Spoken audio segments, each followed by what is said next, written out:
Aí, nos últimos dias, você percebeu que os dentes estão um pouco desgastados. Fez aquela vistoria minuciosa, né? Ou percebeu também que está com mania de apertar os dentes, seja dia ou noite. Sente dores de cabeças constantes? Pois saiba que você pode ter bruxismo. E números recentes da Organização Mundial da Saúde mostram que pelo menos 30% da população tem esse problema, sabe? O que atrapalha bastante a rotina. Nós convidamos a dentista clínica geral Dara Modesto Borges, que está com a gente aqui hoje. Dara, obrigada por ter vindo, viu? Bom dia, Mônica. Muito obrigada pelo convite. É um prazer estar aqui. Eu fiquei impressionada com relação a esses números e você me disse que é uma das queixas mais comuns no consultório e já chega, digamos assim, de forma tardia? Sim, hoje no consultório a gente tem dito muito que o bruxismo é a doença do século, né? A maioria, cerca de 98% dos pacientes têm bruxismo hoje em dia. Uhum.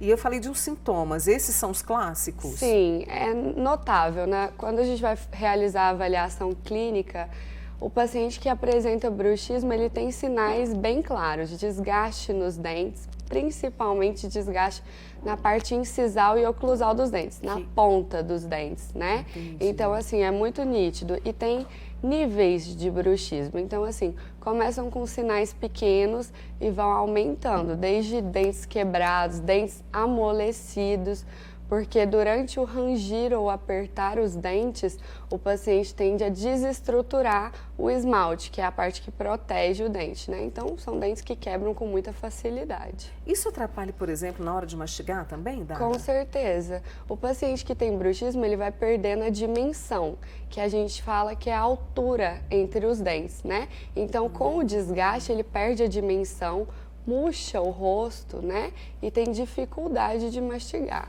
E é um problema, eu estava lendo, que é um problema muito comum entre as mulheres, quase 80% dos casos. Por quê? O bruxismo está extremamente relacionado ao estresse, ansiedade, por isso que a gente costuma dizer que é a doença do século. Hoje, quem não é estressado, quem não é ansioso, então assim, cada vez mais tem chegado crianças, principalmente mulheres, com ansiedade, estresse, e aí a gente relaciona tudo e chega ao laudo de bruxismo. A gente tem umas imagens que estamos aí mostrando para vocês, que a doutora Dara mandou. Eu gostaria que você explicasse, por exemplo, essa que nós estamos vendo.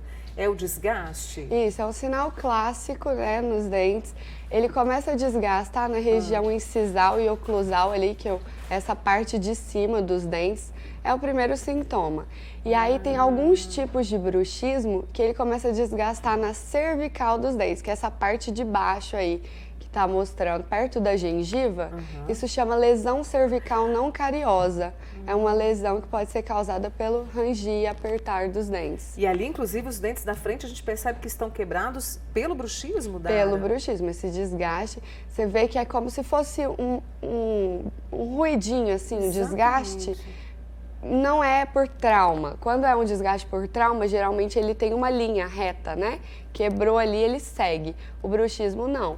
Ele vai mostrando esses trincadinhos e às vezes até trincas no meio do esmalte do dente. Nossa, a gente tem mais imagens para a gente poder comentar aqui com a doutora Dara antes da gente entrar no tratamento? Esse daí é um caso clássico da perda da altura, né, da dimensão da boca. Você pode ver que todos os dentes têm a mesma altura. Eles não têm formato, não têm anatomia, porque já foram desgastados. E muitas vezes são até invertidos, né? Os dentes, eles têm uma função do encaixe oclusal. Então, a parte de baixo da boca é a caixa, a parte de cima é a tampa, tem que passar por fora. Quem tem bruxismo geralmente morde de topo. O encaixe dos dentes é assim, na ponta, porque já desgastou tudo. Eu tô aqui mordendo também.